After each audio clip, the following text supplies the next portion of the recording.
Hello students, welcome again on Gangwar Institute for 11th-12th YouTube channel। बेटा हम लोग छोटी छोटी वीडियोस की सीरीज में जो बात कर रहे थे उसी को आज फिर आगे बढ़ाएंगे।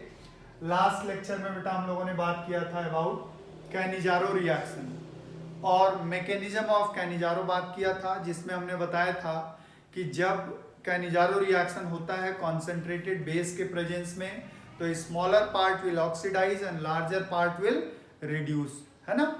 तो उसी में आज हम बात करने वाले हैं इंट्रामॉलिक्यूलर कैनिजारो और फिर मॉडिफाइड कैनिजारो।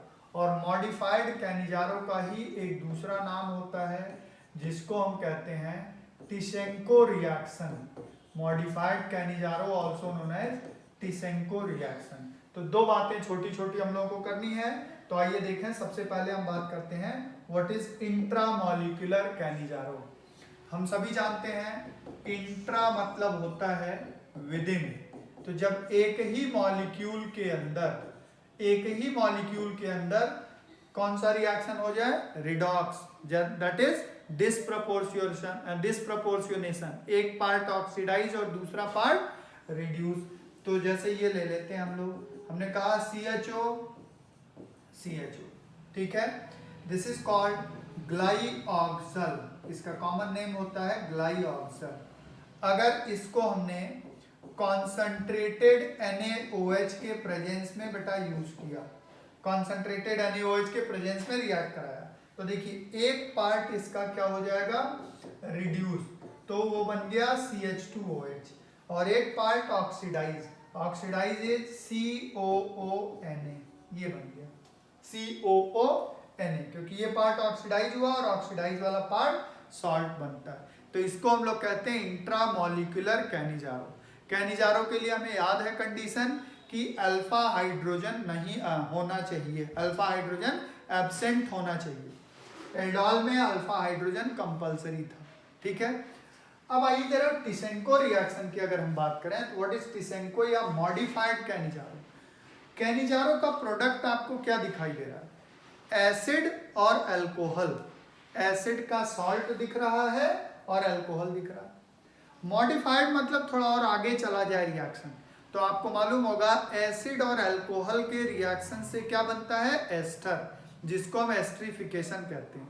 तो जब मॉडिफाइड कैनिजारो रिएक्शन हम करते हैं तो आप देखो क्या होता है।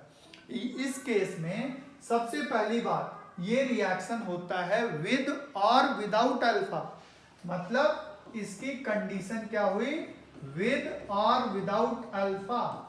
इसका मतलब हुआ कि चाहे इसमें अल्फा हो या ना हो, जैसे एल्डोल में अल्फा कंपलसरी, कैनिजारो में अल्फा एब्सेंट होना कंपलसरी, इसके अंदर विद और विदाउट अल्फा, मतलब फ्लेक्सिबल है, हो तब भी ठीक, ना हो तब भी।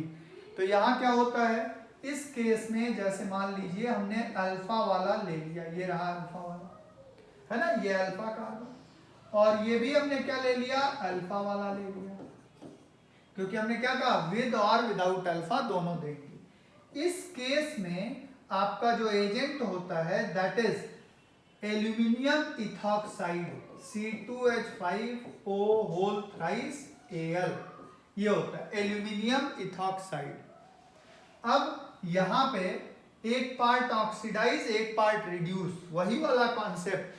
तो हम अगर इस पार्ट को ऑक्सीडाइज करें, CH3COOH एसिड बनाए, प्लस इस पार्ट को रिड्यूस करें, CH3CH2OH, लेकिन ये फाइनल प्रोडक्ट नहीं है। हम एक बात कह रहे हैं कि इसको ऑक्सीडाइज किया और इसको रिड्यूस, फाइनल प्रोडक्ट क्या होगा, फाइनल प्रोडक्ट ये है, ये अल्कोहल और ये एसिड रिएक्ट कर जाए।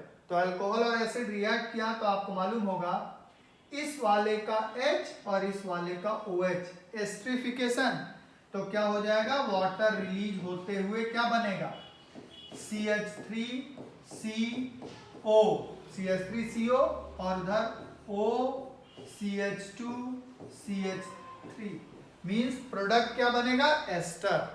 प्रोडक्ट क्या बनेगा, ये दो कार्बन का एसिड, दो कार्बन का अल्कोहल, लेकिन ये फाइनल प्रोडक्ट नहीं है, फाइनल प्रोडक्ट इज एस्टर। तो मॉडिफाइड कैनिजारो इसीलिए बोल रहे हैं, कैनिजारो जैसा ही है, इसमें भी रिडक्शन और ऑक्सीडेशन हो रहा है, लेकिन इसका एक पार्ट ऑक्सीडाइज और दूसरा पार्ट रिड्यूस, वो फिर रिएक्ट कर जा रहा है और क्या बना ले रहा है प्रोडक्ट, एस्टर।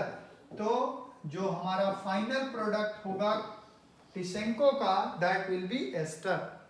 क्लियर हो गया? तो ये होता है मॉडिफाइड कैनिजारो या टिशेंको रिएक्शन। क्लियर है? तो इसी सीरीज में आगे कुछ और बहुत ही इंपॉर्टेंट बात करेंगे। चैनल पे अगर आप नए हैं तो सब्सक्राइब कर लीजिए, वीडियो को लाइक और शेयर करिए, बाकी लोगों को भी बताइए बेटा। Thank you so much.